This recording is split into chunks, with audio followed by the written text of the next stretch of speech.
కంగువా. కంగువా అని ఒక కొత్త తమిళ పాన్ ఇండియా డబ్బింగ్ సినిమా నిన్న గురువారం నవంబర్ 14న రిలీజ్ అయిన విషయం తెలిసిందే. మనకు తెలుసు దీంట్లో హీరో సూర్య అని తెలుసు. ఇక సినిమా విషయానికి వస్తే సినిమా మొదటి అరగంట పాటు అంటే ప్రజెంట్ టైంలో జరిగినట్టు చూపించారు. 2024లో కథ జరుగుతూ ఉన్నట్టు చూపించారు. అది గోవా బ్యాక్డ్రాప్లో చూపించారు.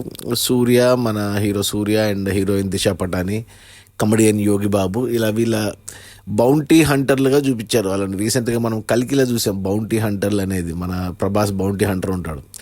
సో అలా కొత్తగా పెట్టుకున్నారు.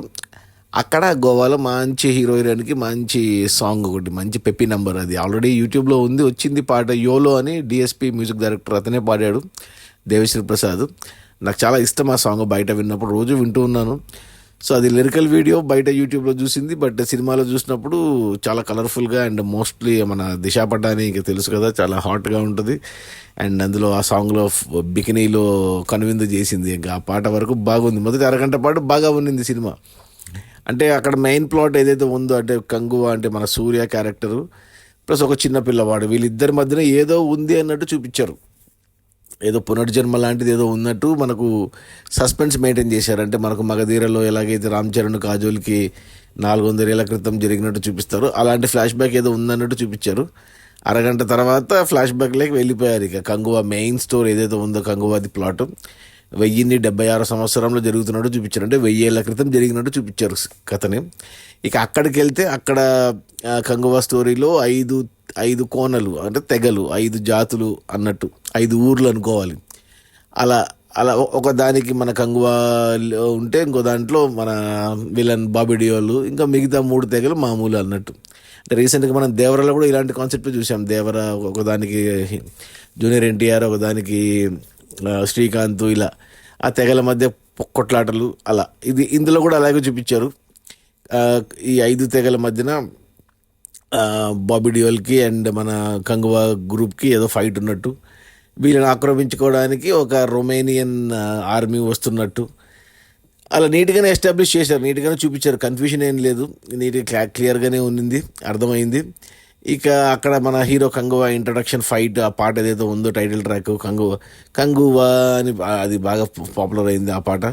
సో ఆ ఫైట్ అది చూపించుకున్నారు. అక్కడ మనకు తెలుస్తుంది ఈ పిల్లవానికి కంగువాకి ఉన్న కనెక్షన్ ఏంటి అనేది మనకు క్లియర్గా అర్థమవుతుంది. అది బాగా రాసుకున్నారు. అది మెయిన్ అసలు యాక్చువల్ థ్రెడ్ ఈ సినిమాకు ఆ పిల్ల ఉంది అండ్ కంగువా క్యారెక్టర్దే. ఈ మిగతావన్నీ యాక్షను, ఈ తెగలు, ఇవన్నీ వాటి పైన వచ్చే లేయర్స్ అంతే. బట్ మెయిన్ థ్రెడ్ వచ్చేసి ఇద్దరి కథ, ఒకటి హీరో సూర్య కంగువా అండ్ ఆ పిల్లవాడు, వీళ్ళిద్దరి మధ్య స్టోరీనే ఈ కంగువా. ఇలా వెళ్తూ ఉన్నింది ఫస్ట్ హాఫ్లో. ఇక అది బాగా ఎస్టాబ్లిష్ అయింది. ఆ పిల్లవాంది అండ్ కంగువాది బాగా అనిపించింది. ఆ తర్వాత ఇక ఇంటర్వెల్ ముందు ఒక పాట, జాతర టైప్ పాట ఒకటి పెట్టుకున్నారు. ఇంతవరకు ఎక్కడా రాలేదు ఆ పాట బయట యూట్యూబ్లో, కానీ సినిమాలో కూడా ఓకేగా ఉంది ఆ పాట. ఇక ఆ తర్వాత ఇంటర్వెల్లో మంచి యాక్షన్ సీను, అక్కడ మంచి ట్విస్ట్ పెట్టుకున్నారు. అది కూడా, ఆ ట్విస్ట్ కూడా మళ్ళీ ఈ పిల్లవాడికి అండ్ సూర్య మధ్యనే ఉండే ట్విస్ట్, అది ఎక్స్పెక్ట్ చేయలే నేను. సో 1:20 ఫస్ట్ హాఫ్ చాలా బాగా వెళ్ళింది నాకు. అరగంట ప్రజెంట్ టైంలో జరిగినది, ఒక 50 నిమిషాలు కంగువా స్టోరీ. సో 1:20 ఎక్కడ బోర్ కొట్టలేదు.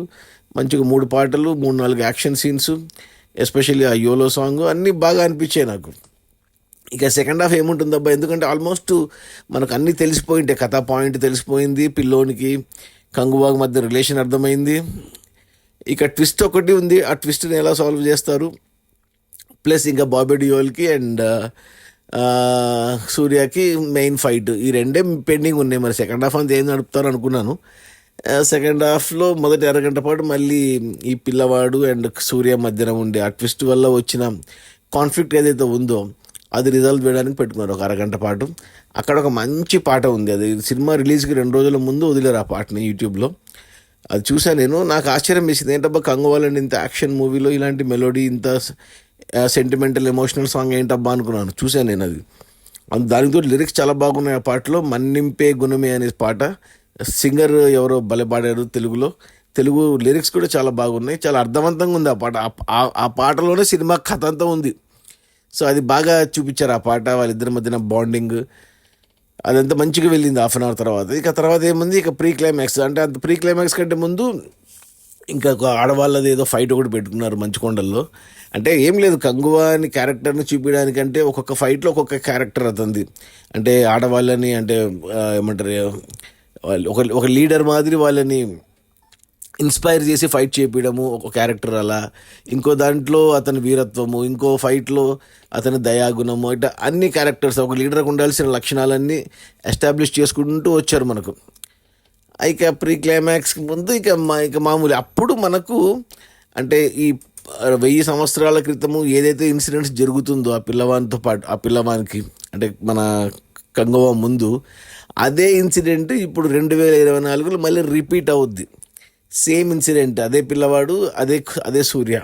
సో ఆ 2 సీన్లని ప్యారల్గా చూపించుకుంటూ వెళ్ళారు ప్రీ క్లైమాక్స్ క్లైమాక్స్కి. అక్కడ అదే జరుగుతుంది, టెన్స్గా ఏం జరుగుతుందని మనం చూస్తుంటాం ఫ్లాష్ బ్యాక్ ఎపిసోడ్.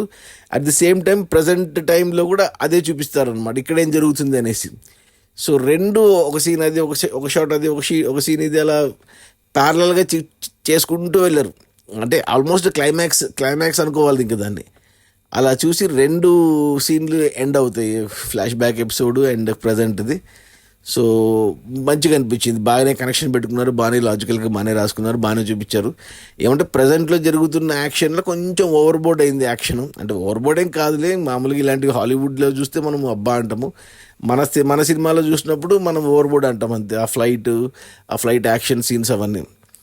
సో అయిపోయింది 2 గంటలకి సినిమా ఆల్మోస్ట్ అయిపోయింది. ఇంకా 2 గంటల అంతే, 1:10 సెకండ్ హాఫ్. లాస్ట్ 10 నిమిషాలు ఇంకా సినిమా అంటే మనకు సినిమా అంతా అయిపోయాక లాస్ట్ 10 నిమిషాలు మళ్ళీ సెకండ్ పార్ట్కి లీడ్ వదులుకున్నారు. అక్కడ మంచి ఏమంటారు క్యామియో అనకూడదు, కొత్త క్యారెక్టర్ ఎంటర్ అవుద్ది. అది చాలామందికి తెలిసే ఉంటుంది ప్రస్తుతానికి.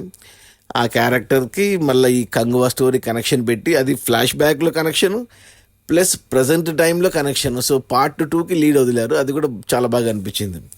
సో ఓవరాల్గా అయితే నాకు నచ్చింది. సెకండ్ హాఫ్లో ఆ మన్నింపు పాట ఒకటే, ఇంకేం లేదు. ఇక అంత ఫుల్ ఆఫ్ యాక్షన్. ఇంకా అసలు నాకైతే ఓవరాల్గా 2.5 గంట సినిమా, 1:20 మొదటి ఫస్ట్ హాఫ్, 1:10 సెకండ్ హాఫ్, 2.5 గంట నాకు చాలా ఫాస్ట్గా అయిపోయింది అనిపించింది. ఎక్కడ బోర్ కొట్టలేదు, ఎక్కడ ఇదేంటి ఇలా ఉంది అలా ఉంది అని అనేక ఛాన్సే ఇవ్వలేదు. అంటే మామూలుగా తమిళ సినిమాలు చూస్తే నాకు కొన్ని అర్థం కావు, పొన్నియిన్ సెల్వన్ ఇప్పటికీ అర్థం కాలేదు నాకు. సో అలా ఉంటుంది అనుకున్నా, కానీ ఇది తమిళ్కి సంబంధమే లేదు, ఇది ఏ భాషలో చూసినా అర్థమైపోతుంది. అంటే జనరల్గా తీసే సినిమా. అంటే నేను ఫస్ట్ ట్రైలర్ వచ్చినప్పుడు చూసి ఏదో అపోకలిప్టో అని ఒక హాలీవుడ్ సినిమా ఉంది అలా ఉంటుంది అనుకున్నాను. బట్ దీనికి సంబంధమే లేదు, చాలా బాగా తీశారు. ఇంకా సూర్య అంటే ఏమంటే ఎక్కువ అరుపులు ఎక్కువ ఉన్నాయి. అంటే ఇంకా ఆ కాలంలో అలాగే మాట్లాడుకుంటారు అని సరిపెట్టుకోవాలి మనము. ప్లస్ సూర్య డబ్బింగ్, ఒక వాయిస్కి అలవాటు పడ్డాము నేను. అతను ఆ డబ్బింగ్ ఆర్టిస్ట్ చనిపోయాడు రీసెంట్గా. సో ఈ సినిమాలో వేరే వాళ్ళతో డబ్బింగ్ చెప్పించారు. అది కొంచెం నాకు అంటే సెట్ అవ్వడానికి టైం పట్టింది అంతే, అంతకుమించి ఏం లేదు. ఇక ఏముంది ఇక్కడ సూర్య గురించి చెప్పేది ఏముంది, ఎప్పటి నుంచో చూస్తున్నాం మనం. గజనీ కాడి నుంచి మొన్న వచ్చిన జై భీమ్ వరకు. అలాగే డైరెక్టర్ శివ కూడా తెలుగులో ఇంతకుముందు తీశాడు 2-3 సినిమాలు, శంఖము, శౌర్యము ఏదో తీశాడు. తర్వాత తమిళ్లో వరుసగా అజిత్తో 4 సినిమాలు తీశాడు. వివేకం, విశ్వాసం అనే హిట్లు కొట్టాడు. రీసెంట్గా అన్నతో ఇప్పుడు ఇది. అండ్ ప్రొడ్యూసర్ వచ్చేసి గ్రాన్వెల్ రాజు, స్టూడియో గ్రీన్ వీళ్ళ కజినే, సూర్య కార్తీక్ కజినే. ఆయన సినిమాలన్నీ ఎక్కువ సూర్య అండ్ కార్తీక్తోనే తీస్తాడు అతను. ప్లస్ ఈ సినిమాకి వన్ ఆఫ్ ద ప్రొడ్యూసర్ మన ప్రభాస్ వాళ్ళ బ్రదర్ ప్రమోద్, యూవీ క్రియేషన్స్ కూడా యాడ్ అయ్యారు. ఇక మ్యూజిక్ జీవి ప్రకాష్, డిఎస్పి దేవిశ్రీ ప్రసాద్. ఇక మామూలే, ఆల్రెడీ సాంగ్స్ బాగా ఉన్నాయి, బ్యాక్గ్రౌండ్ మ్యూజిక్ కూడా అదిరిపోయింది. అన్నీ బాగా నచ్చాయి నాకైతే.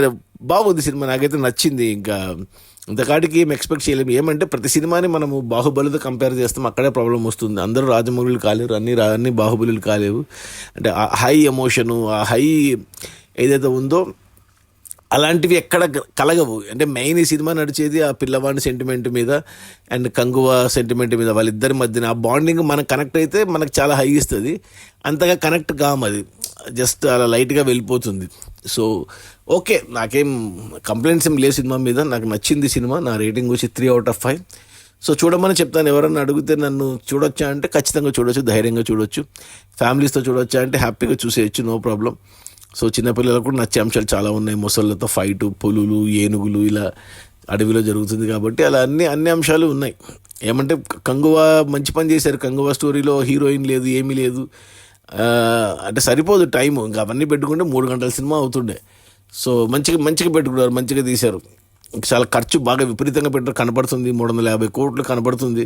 ఎక్కువ గ్రాఫిక్స్ కానీ లేకపోతే అంతమంది ప్రతి ప్రతి ఫ్రేమ్లో 100 మంది క్యారెక్టర్లు, 1000 మంది జూనియర్ ఆర్టిస్టులు, ఎక్కడ క్లమ్జీగా అనిపించకుండా, ఎక్కడ కన్ఫ్యూజన్ లేకుండా నీట్గానే తీశారు. మంచి ప్రయత్నం, బాగా తీశారు, నచ్చింది నాకు. సో చూడమని చెప్తాను. సో థియేటర్లోనే చూడాలి ఈ సినిమాని. ఓటీటీలో చూస్తే అంతగా అంటే ఏమంటారు, ఆ స్క్రీను, ఆ సౌండు, అదంతా థియేటర్లో చూస్తేనే మజా ఈ సినిమా. 3Dలో చూస్తే ఇంకా బాగా నచ్చొచ్చు. సో నా రికమెండేషన్ అయితే చూడమని చెప్తాను. నాకైతే నచ్చింది కంగువా. ఆ కంగువా అంటే పేరుగా అర్థం తెలియదు నాకు. ఈ తమిళ టైటిల్ పెడతారు వీళ్ళు, అర్థమే కాదు. ఆ, తెలుగు టైటిల్ పెట్టొచ్చు కానీ ఎందుకో మరి వీళ్ళు కంగువా అంటే మీనింగ్ ఏమో ఒక పేరు, ఆయన పేరు కంగువా సినిమాలు, సో అదే అనుకోవాలి, తమిళ పేరు అనుకోవాలి అంతే. ఇంకా దానికి అర్థాలు ఏంటో మనకు తెలియదు. సో బాగుంది, చూడండి ఈ వీకెండ్కి కంగువా. ఇంకా అది ఇంకోటి ఉంది మట్కా, చూడాలి. ముందు కంగువా చూశాను. సో నా రేటింగ్ వచ్చి 3 నచ్చింది నాకు. మరి ఇక సినిమా కమర్షియల్గా ఆడుతుందా లేదా అనేది నాకు తెలిసి ఆడుతుంది. ఎందుకంటే ఇంతకాడికి ఇంకేం ఎక్స్పెక్ట్ చేస్తాం ఇంకా సినిమాలో. అంత ఎక్కువ యాక్షన్ ఉంది. ఆడవాళ్ళకి నచ్చకపోవచ్చు ఎందుకంటే ఫుల్ ఆఫ్ యాక్షన్ ఉంది. సో మగవాళ్ళకి పిల్లలకి నచ్చుతుంది. ఇంకా అంతే, ఇంకేముందబ్బా. That's all. అది మన సూర్య. మంచి కంబ్యాక్ రావాలి, మంచి హిట్ పడాలి కమర్షియల్గా. సినిమా అయితే బాగుంది, చూద్దాం మరి కలెక్షన్స్ ఎలా ఉంటాయో. నాకైతే నచ్చింది. రేటింగ్ వచ్చి 3/5. సో ఖచ్చితంగా చూడండి థియేటర్స్లో. తెలుగు డబ్బింగ్ కూడా బాగుంది. అంతే, ఓకే, బాయ్.